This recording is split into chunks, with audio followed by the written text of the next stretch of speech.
మన ప్రభువును మనం ఆరాధించడానికి దేవుని యొక్క వాక్యాన్ని మనం ముందుగా ధ్యానం చేద్దాం. మన ఆరాధన ప్రోత్సాహానికై లేవియా కాండం 23వ అధ్యాయం.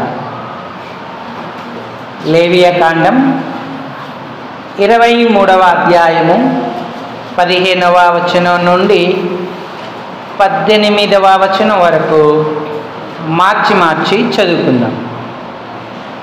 లేవియా కాండం 23 15 నుండి 18 వచనాలు. మీరు విశ్రాంతి దినమునకు మరునాడు మొదలుకొని, అనగా అల్లాడించు పనును మీరు తెచ్చిన దినము మొదలుకొని 7 వారములు లెక్కింపవలెను. లెక్కకు తక్కువ కాకుండా 7 వారములు ఉండవలెను.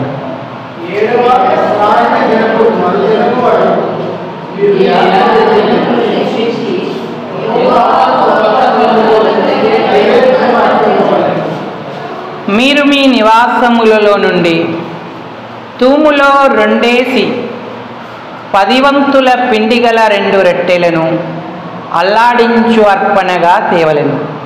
వాటిని గోధుమ పిండితో చేసి పులియబెట్టి కాల్చవలెను. అవి యెహోవాకు ప్రథమ ఫలముల అర్పణం.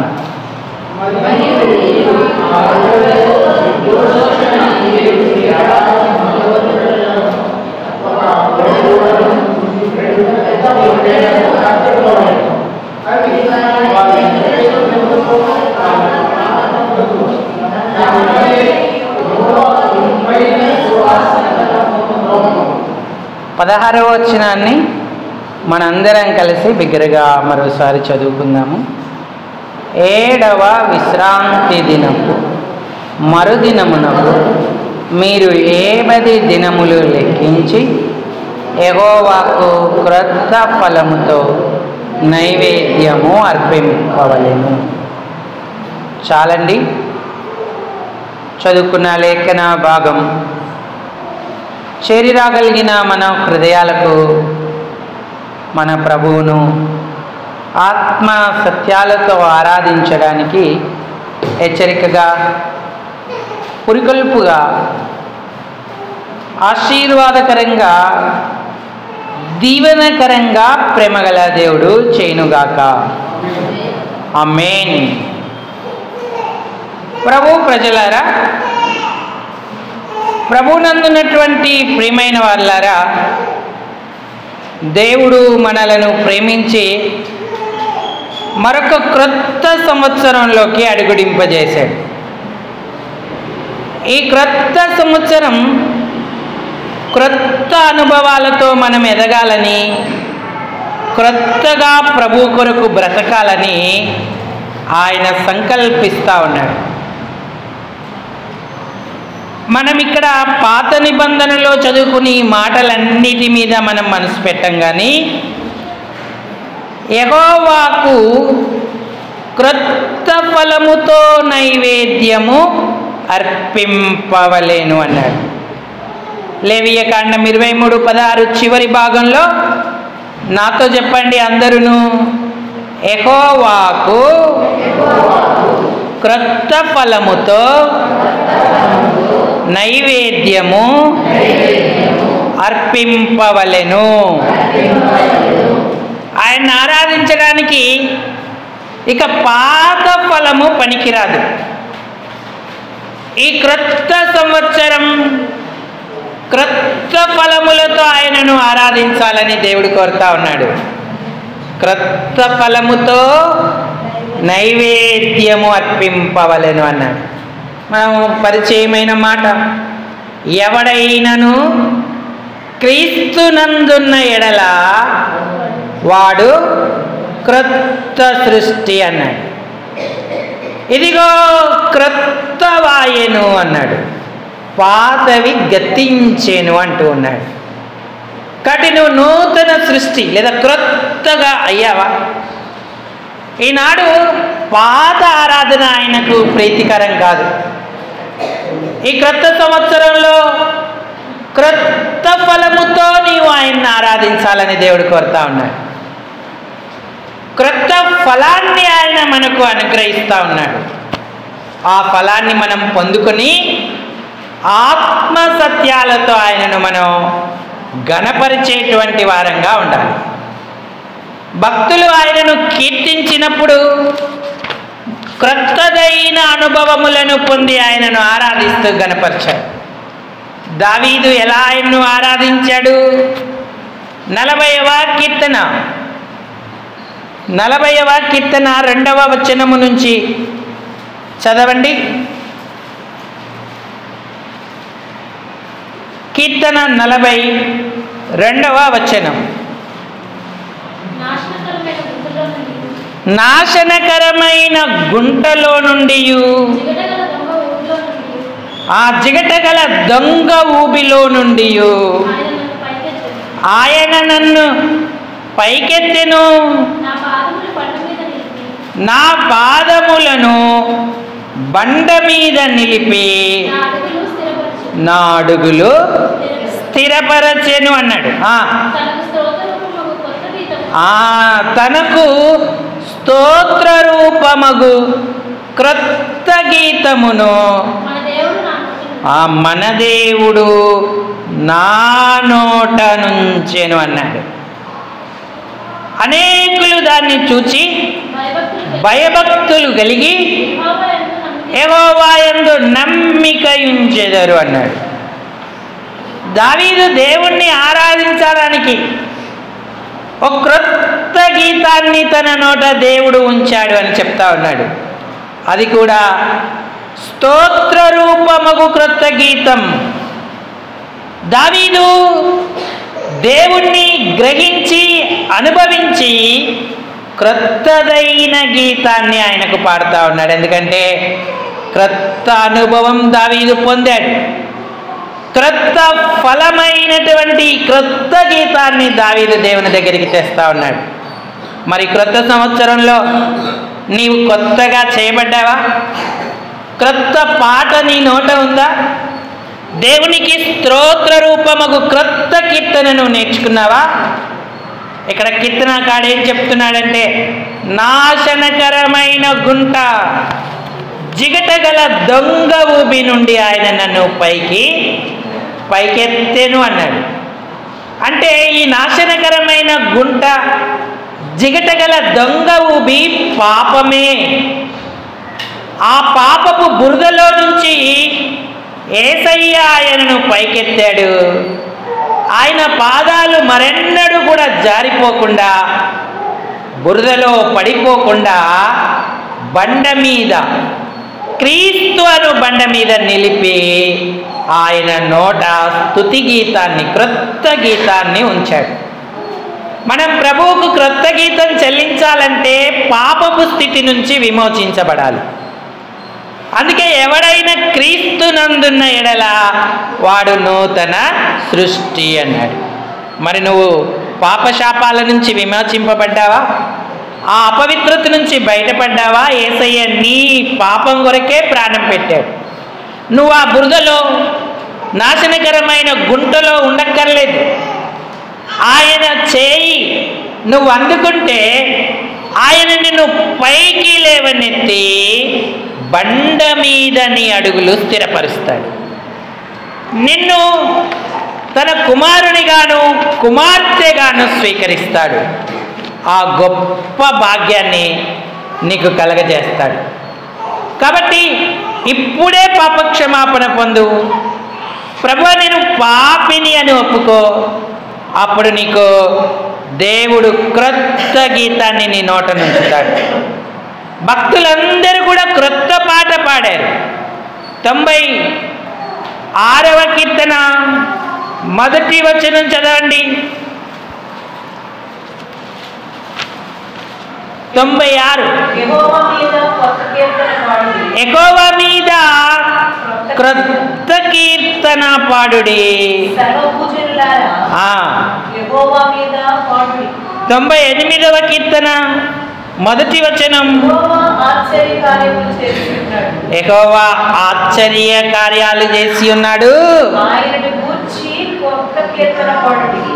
ఆయనను గూర్చి క్రొత్త కీర్తన కీర్తన పాడుడి.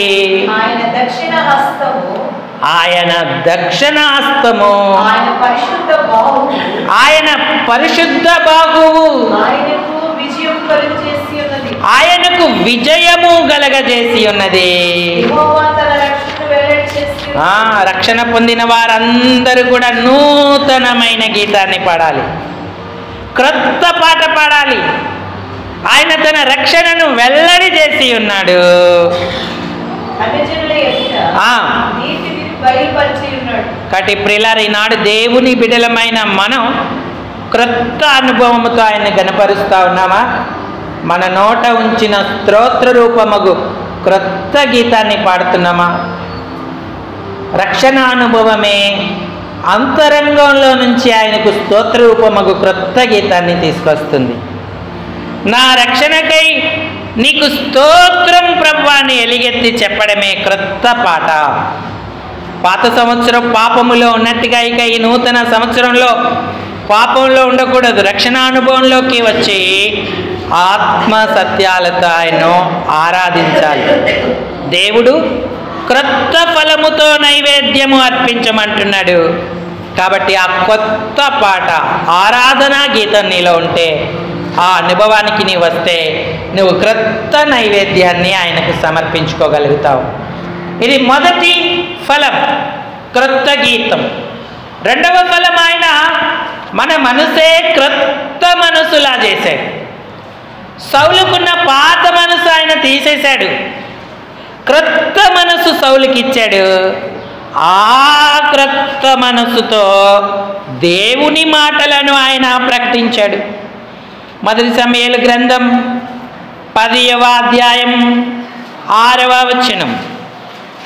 సమూయేలు మొదటి గ్రంథం 10వ అధ్యాయం 6వ వచనం. యెహోవా ఆత్మ నీ మీదికి బలముగా దిగి వచ్చును.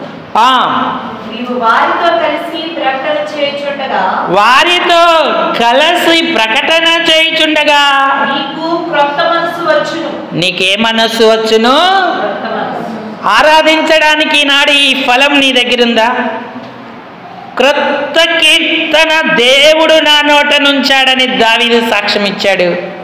ఆ క్రొత్త ఆరాధన అనుభవంతో ప్రభువును గణపరుస్తూ ఉన్నాడు. అలాగే సౌలు కూడా క్రొత్త మనస్సు నీకు వచ్చును అన్న వాగ్దానాన్ని పొందాడు. ఆయన క్రొత్త మనసుతో దేవుణ్ణి గణపరిచాడు. 9వ వచనం కూడా చదవండి. అతడు సమూయేలు యొద్ద నుండి వెళ్ళిపోవుటకై తిరగగా, అతడు సమూయేలు యొద్ద నుండి వెళ్ళిపోవుటకై తిరగగా దేవుడు అతనికి క్రొత్త మనసు అనుగ్రహించాడు. క్రొత్త మనసు, క్రొత్త మనసు ఇది అంతరంగంలో ఉండేది. మనం క్రొత్త బట్టలు ధరిస్తాం, కొత్త చెప్పులు కొనుక్కుంటాం, క్రొత్త వస్తువులను వెతుక్కుంటాం. కానీ క్రొత్త మనసు నీకుందా? పాత మనస్సు ఒక ఫలం కాదు ఇప్పుడు నువ్వు ప్రభువుని ఆరాధించడానికి. అందుకే క్రొత్త ద్రాక్షారసము క్రొత్త తిత్తులలోనే పోయవలెను అన్నాడు. క్రొత్త ద్రాక్షారసం పాత తిత్తులలో పోస్తే ద్రాక్షారసం చెడిపోతుంది, తిత్తులు పగిలిపోతాయి అన్నాడు. ద్రాక్షారసపు తిత్తులు మన హృదయం లేదా మన మనసుకు సూచనగా ఉన్నాయి. పాత హృదయాలలో క్రొత్త రసం, క్రొత్త ద్రాక్షారసం పోయలేం. అందుకే క్రొత్త మనసు క్రొత్త సంగతులను గ్రహిస్తుంది, దేవుణ్ణి గణపరుస్తూ ఉంది. సౌలు క్రొత్త మనసు పొందుకున్న తర్వాత దేవుని ఆత్మ బలముగా అతని మీదికి దిగి వచ్చింది. 10వ వచనం చదవండి. వారు ఆ కొండ దగ్గరికి వచ్చినప్పుడు, చూడండి, ప్రవక్తల సమూహము అతనికి ఎదురుపడగా దేవుని ఆత్మ బలముగా అతని మీదికి వచ్చెను. అతడు వారి మధ్యన ఉండి ప్రకటన. మరి ఆ ప్రకటన విన్నవారు, చూచిన వారు ఆశ్చర్యపడ్డారు. ఇదేంటి, కీషు కుమారుడు ప్రవక్తల్లో ఉన్నాడా? సౌలు ప్రవక్తలలో ఒకడా అని చెప్పుకొని వారు ఆశ్చర్యపడినటువంటి వారిగా చూస్తూ ఉన్నాం. ఈనాడు నీ ఆరాధన అందరికీ ఆశ్చర్యం. ప్రకటన అంటే ఏదో బయటికి వెళ్ళి ప్రవచనాలే చెప్పడం కాదు. దేవుని ఆలయంలో క్రొత్త మనస్సుతో ఆయనను ఆరాధించడమే ప్రకటన. నా జీవితం మారింది, నా మనస్సు మారింది, ఇప్పుడు నేను పాత మనిషిని కాదు, నా మనసు పాతది కాదు, క్రొత్తది అని రుజువుపరచడమే ఆ ఆరాధనకు సూచనగా ఉంది. అంటే ప్రియులారా, ఈనాడు నువ్వు క్రొత్త మనస్సు అను ఫలం పొందావా? ఆ ఫలముతో నైవేద్యాన్ని అర్పించాలి. క్రొత్త గీతము అంటే అంతరంగంలో జరిగిన కార్యాన్ని బట్టి, నాశనము నుంచి విమోచింపబడిన అనుభవాన్ని బట్టి ఆయనకు కృతజ్ఞత చెల్లించాలి. క్రొత్త మనస్సు, ఆ క్రొత్త మనస్సును పొందుకొని మనం ప్రభువును ఆరాధించే వారంగా ఉండాలి. ఈనాడు ప్రభువుకి ఇచ్చే ఫలాలలో క్రొత్త గీతము ఇవ్వాలి, క్రొత్త మనస్సును కూడా కలిగి ఉండి, ఎందుకంటే ఆయన మనకిచ్చాడు కాబట్టి దాన్ని బట్టి ఆయనకు కృతజ్ఞతాస్తుతులు చెల్లించాలి. మరి క్రొత్త సంవత్సరం ఇంకా పాత మనస్సుతోనే ఉన్నావా? క్రొత్త మనస్సు పొందుకున్నావా? సౌలు యొక్క సహవాసం కూడా మారింది. సౌలు పాత రోజులలో వేరే వాళ్ళతో సహవాసం చేసేవాడు. ఇప్పుడు ప్రవక్తలతో సహవాసం చేస్తున్నాడన్న సామెత పుట్టింది. దేవుని ప్రజలతో సహవాసం చేస్తూ ఉన్నాడు. ఎంత ధన్యత! క్రొత్త మనస్సు మరి దేవుని ఏర్పాట్లోకి ఆయన తీసుకొచ్చింది. కాబట్టి ప్రియులారా, నాడు క్రొత్త మనస్సుతో ఆయనను ఆరాధించాలి. మూడవదిగా ఆయన మనకు క్రొత్త సంవత్సరం క్రొత్త మేలులు చేస్తున్నాడు, తృప్తిపరుస్తూ ఉన్నాడు. 103వ కీర్తన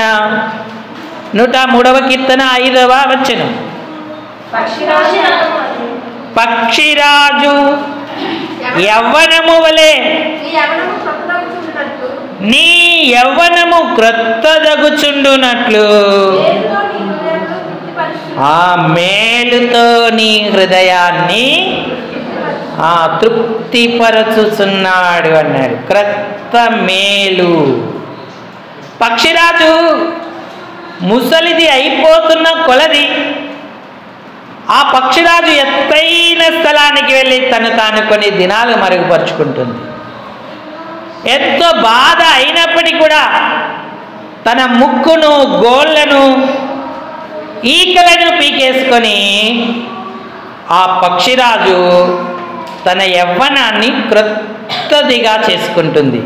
క్రొత్తదగుచుండునట్లు నీ యవ్వనమును లేదా నీ హృదయమును తృప్తిపరచుచున్నాడు అన్నాడు. మేలుతో, క్రొత్తదగు మేలు. ఎంత ధన్యత మనకు!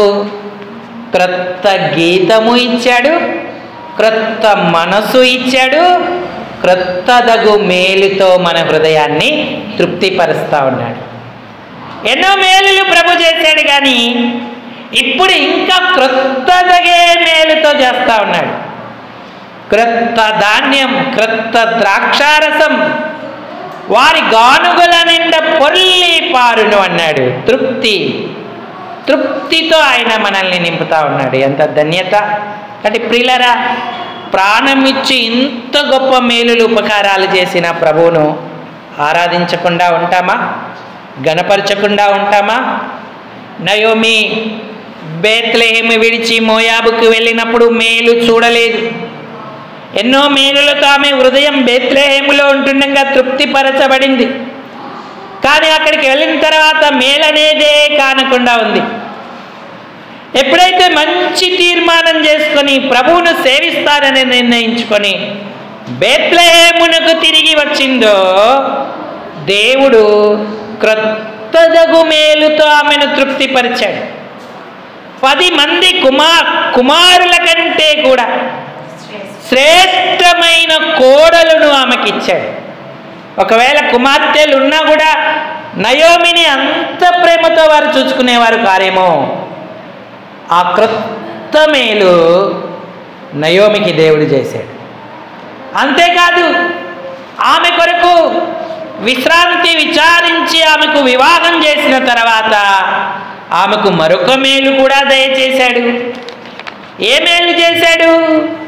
ఋతు గ్రంథం 4వ అధ్యాయము 15వ వచనం చదవండి. నిన్ను ప్రేమించి 7 కుమారుల కంటే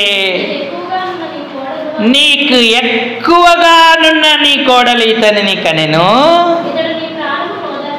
ఇతడు నీ ప్రాణమును ఓదార్చి ఆ ముసలితనమున నీకు పోషకుడగునని నయోమితో చెప్పిరి అన్నాడు. రూతు బోయజును వివాహం చేసుకున్న తర్వాత ఆమెకు ఒక కుమారుడు పుట్టాడు. ఆ కుమారుడు నయోమిని ముసలితనమందు ఆదరించేవాడిగాను పోషకుడిగాను ఉన్నాడు. ఆమె పొరుగువారు ఆమెను గురించి ప్రశంసిస్తూ వచ్చారు. అప్పుడు నయోమి ఆ బిడ్డను తీసుకొని కౌగిట నుంచుకొని వానికి దాదిగా నుండెనన్నాడు.